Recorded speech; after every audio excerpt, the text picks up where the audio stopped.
Hi, these are the Style Pile notes. These notes help writers add sentence variety and style to their writing. Go beyond "my dog ran" to "my dog, the beautiful, courageous pug, ran hideously slow." Okay, here's how it works. Open up the notes. If you are in my class, you should have a digital copy in Google Classroom. If not, go to the URL and make a copy for yourself. Watch the lesson while filling in your notes. Only copy the parts in red font. Okay, today's video is going to focus on semicolons. In that first box, what is it? You're going to put semicolon. For the rules and examples, there are 3 rules I want you to know with semicolons. First, you must have 2 complete ideas that could stand on their own. So when you're using a semicolon, it's got to be 2 ideas that could stand on their own. Second, they must be related to each other. So you cannot have 2 completely unrelated things joined with a semicolon. Finally, do not capitalize the word after the semicolon. So let's take a look at this example down here, which follows all 3 of those rules. Freedom is not free. So this first part right here is a complete idea that could stand on its own. If somebody walked in a room and said, freedom is not free, we would have an idea of what they were talking about. The second part, people throughout our nation's history have sacrificed a lot to preserve our freedom. That is another complete idea that could stand on its own. Let's see if we've got the second rule. They must be related. This one's talking about freedom. This is talking about how people have sacrificed for our freedom. So it follows the second rule. So check rule number 1, check rule number 2. Do not capitalize the word after the semicolon. So if you take a look at this P right here, it's not a capital P. It follows all 3 rules. Therefore, it is a correct usage of a semicolon.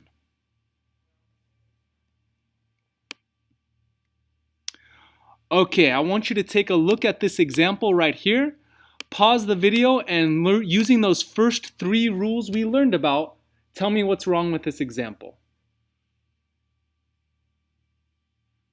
Hopefully you took a moment to pause the video and identify the problem here. So let's take a look. Do we have the first rule being followed? 2 complete ideas that could stand on their own.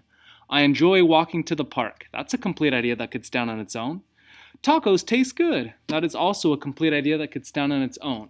Let's take a look at the second rule. The second rule is you have to have 2 ideas that are related. This first one is talking about going to the park, and the other one just randomly starts talking about tacos. It's violating the second rule for semicolons because you've got 2 ideas. Yes, they could stand on their own, but they're not related. Therefore, you cannot join them with a semicolon. All right, I want you to take a look at this. Maybe pause the video and decide, does this fix the problem that we saw a moment ago? All right, let's take a look together. We've got 2 complete ideas that could stand on their own. I enjoy walking in the park. The trees are beautiful at the park this time of year. So that's a complete idea that could also stand on its own. They're related. One is talking about going to the park and one is talking about trees in the park. So it follows the second rule. Finally, the third rule, the T here is not capitalized, therefore this sentence correctly uses a semicolon. Okay, I want you to pause the video again, take a look at this sentence here and tell me what is wrong with its use of a semicolon here. Alright, hopefully you saw that when you were checking this, it did not follow rule number 1. Let's take a look at the first part here. To be able to win the game, and do you kind of hear how that's not a complete idea? If somebody walked in the room and said, to be able to win the game, we'd all kind of be like, well, what do we need to do to be able to win the game? It breaks rule number 1, therefore we cannot have a semicolon here because this is not a complete idea that could stand on its own.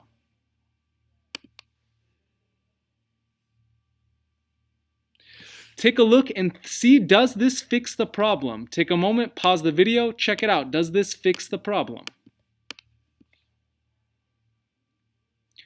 Okay, hopefully you saw that it fixed the problem, that we have a complete idea here. We had to practice harder than ever before to win the game. That's a complete idea that could stand on its own.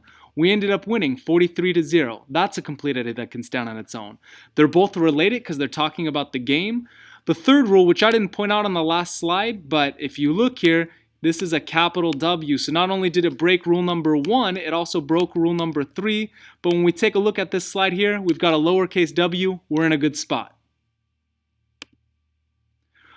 Okay, now what I want you to do is I want you to go to the use it box on your notes, and I want you to describe how you woke up and got ready this morning using a semicolon to do so. Pause the video, take a moment on your notes, and write a sentence that uses a semicolon correctly.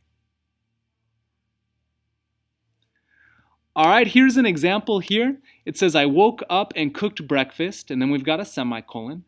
It is my mom's birthday today, and I wanted to surprise her with a special meal. Follows all 3 rules.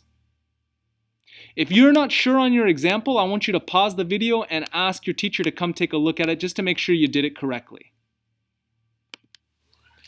Here's some more examples if you want to see a few additional examples of how to use semicolons correctly. Your job now. I want you to add semicolons to your writing to add style and flair to your writing. Just don't overdo it. Nobody likes too much of a good thing.